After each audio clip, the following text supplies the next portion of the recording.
Let's talk about why you've got to read A Soul of Ash and Blood by Jennifer Armentrout. First up, this is going to be book 5 in the Blood and Ash series. We recommend that you read this after you've read The War of Two Queens, which is book 4, and after you've read the first 2 books in the Flesh and Fire series. So you should read this after you've read A Light in the Flame, which is book 2.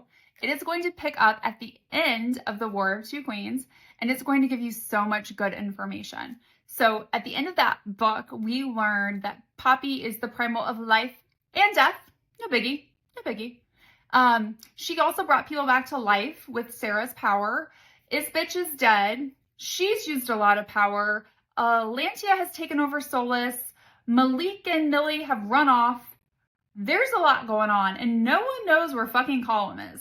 Yeah, we got a lot to handle. So we're going to dive right into this book, and you're going to see, what did they do about Iris? Can they find him?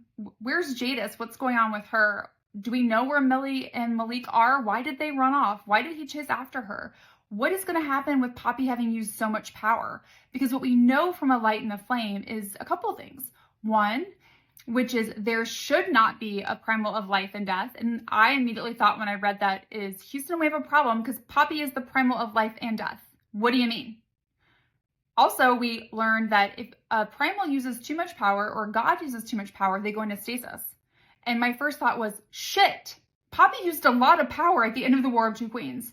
So we're going to get answers to all of these. We're also going to see a lot more of Casteel's POV. So if you loved reading that in the War of Two Queens as much as Megan and I did, then you're going to absolutely love this book. We're going to see more into his mind. We're going to see how much this man has done for Poppy since the very beginning. And if it does not make him in your top 3 book boyfriend list, you seriously need to reevaluate your book boyfriends because he is top tier, hands down. We're also going to get to see more interactions between him and Kieran, just the 2 of them, which I think are really fascinating. And then we're going to have a lot of questions and a lot of answers.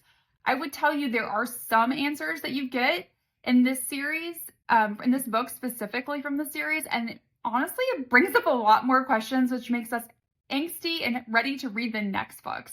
So make sure that you give this book a read. We are dropping an entire podcast episode covering it and deep diving into everything, including all of our theories, on August 18th. And then we'll be also covering the rest of the books in the series on the podcast in preparation for the next book coming out in September.